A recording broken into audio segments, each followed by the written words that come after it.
हाँ जी। तो हमने पिछली क्लासों में कुंभा के बारे में पढ़ा था। खूब बड़ा ही हो गया था कुंभा। हमने उसकी राजनीतिक उपलब्धियां पढ़ी, हमने उसकी सांस्कृतिक उपलब्धियां पढ़ी। लो मैं आपको एक बार फटाफट उसका रिवीजन करवा देता हूँ। तो हम और देखना आप कितना जल्दी जल्दी से रिवीजन हो जाता है। हम पढ़ रहे थे, मान लो कुंभा के बारे में पढ़ रहे थे। हमने पढ़ा भाई कुंभा के पापा का नाम क्या, मोकल। कुंभा की मम्मी का नाम क्या, सौभाग्यवती परमार। फिर हमने पढ़ा था कि कुंभा का गार्जियन किसको बनाया गया, रणमल। फिर हमने पढ़ा कि रणमल की सहायता से कुंभा ने किसको मार दिया था, चाचा और मेरा को मार दिया था। फिर हमने पढ़ा कि रणमल का जब बढ़ गया, प्रभाव बहुत ज्यादा बढ़ गया, तो उसने सिसोदियों के एक नेता थे राघव देव, उनको मरवा दिया।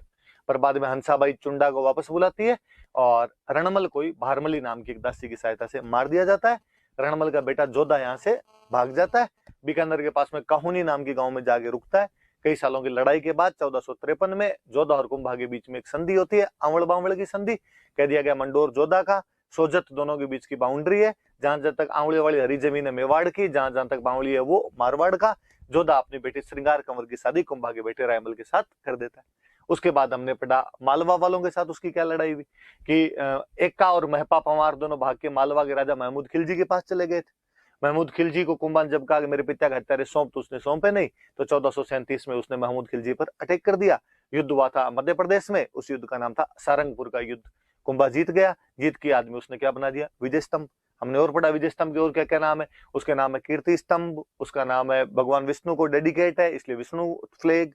भगवान विष्णु का जो व्हीकल है वो गरुड़ है इसलिए गरुड़ फ्लैग। उसमें खूब सारी मूर्तियां लगी हुई है, तो idols of museum of idols, और या एनसाइक्लोपीडिया ऑफ इंडियन स्कल्पचर कहते हैं उसको। हमने पढ़ा कि 122 फीट लंबा, 30 फीट चौड़ा, 9 मंजिलें, 8वीं मंजिल में मूर्ति नहीं, तीसरी मंजिल में अल्लाह लिखा हुआ, 9 बार लिखा हुआ, अरबी भाषा में लिखा हुआ।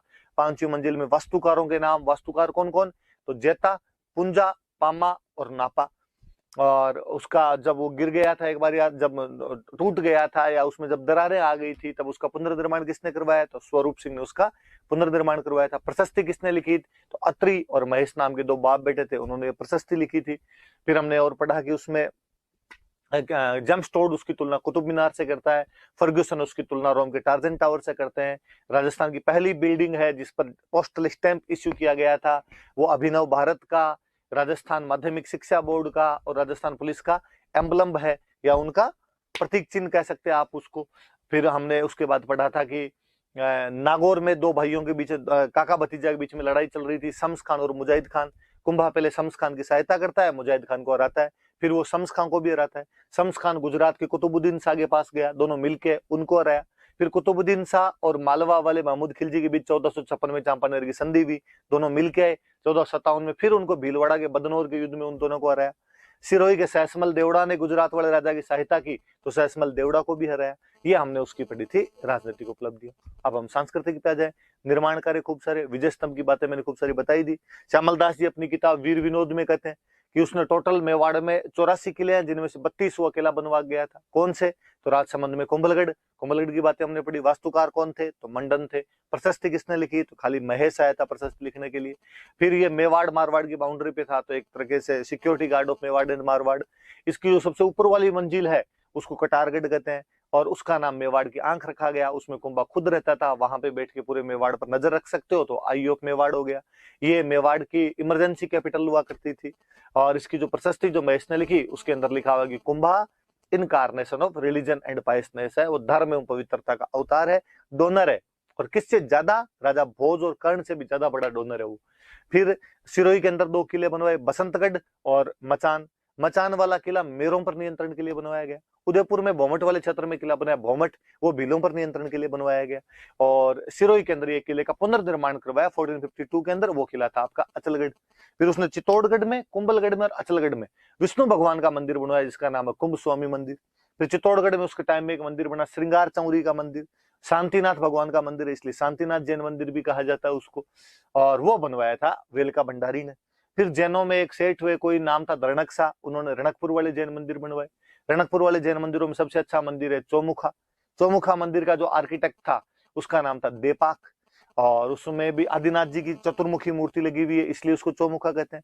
और उसमें 1444 पिलर्स लगे हुए हैं, इसलिए उसका नाम पड़ गया म्यूजियम ऑफ पिलर्स नाम पड़ गया।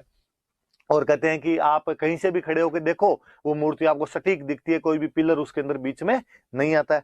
फिर हमने उसके बाद पढ़ा था कि उसने किताबें लिखी थी। कौन कौन सी किताबें लिखी? तो उसने सुधा प्रबंध, कामराज रतिसार, संगीत सुधा, संगीत मीमांसा, संगीत राज। कामराज रतिसार के 7 पार्ट्स है, संगीत राज के 5 पार्ट्स है। पार्ट्स के नाम पढ़े हमने, पाठ्य रत्न कोश, गीत रत्न कोश, नृत्य रत्न कोश, वाद्य रत्न कोश और रस रत्न कोश जैसे नाम थे उसमें, वो पढ़े हमने। फिर हमने पढ़ा कि उसने कई किताबों पर टीका लिखी, जैसे तो उसने जयदेव की गीत गोविंद पे टीका लिखी, अलग से नाम है रसिक प्रिय। 2 किताबों पर टीका और लिखी, सारंगधर की संगीत रत्नाकर और बाण भट्ट की चंडी शतक। 4 नाटक लिखे थे। वो मेवाड़ी, आपकी कन्नड़ और मराठी जैसी भाषाएं जानता था, वीणा बजाना जानता था। उसके संगीत के गुरुजी का नाम सारंग व्यास था।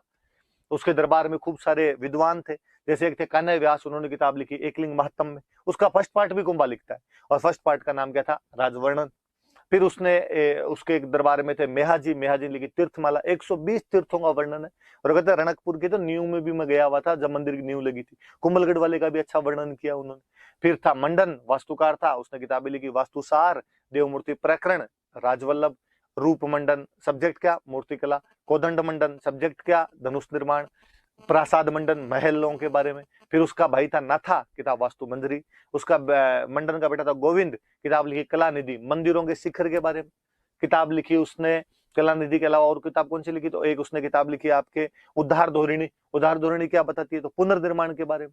एक किताब लिखी द्वार दीपिका, दरवाजों के बारे में। एक किताब लिखी सार समुच्चय, वो आयुर्वेद के बारे में। मंडन ने भी एक वैद्य की किताब लिखी थी, वैद्य मंडन। फिर उसके बाद उसकी बेटी रमाबाई कुंभा की, रमाबाई की उपाधि वागीश्वरी, जावर का परगना दिया गया था। पिता की तरह म्यूजिक में थोड़ा इंटरेस्ट रखती थी। कुंभा के गुरुजी का नाम तो हीरानंद मुनि कुंभा के गुरुजी का नाम था। जैन विद्वान थे उसके दरबार में, सोमदेव सूरी, सोम सुंदर सूरी, जयशेखर और भुवन कीर्ति। एक तिल्ला भट्ट भी उसके दरबार में थे। जैनों का तो उसने आबू जाने वाले जैनों का तो तीर्थ यात्रा कर भी समाप्त कर दिया था। फिर हमने पढ़ा कि कुंभा की उपाधियां मुस्लिम राजाओं को हराया, हिंदू सुल्तान। संगीत की जानकारी है, अभिनव भट्टाचार्य या नव्य भट्ट। लिटरेचर की जानकारी है, रणौरासो फिलीफोर्स जीत लेता है। हाल गुरु, आर्चर अच्छा है, चाप गुरु। फॉलोवर ऑफ विष्णु है, परम भागवत और आदिवरा। ये देख लो, हमने 7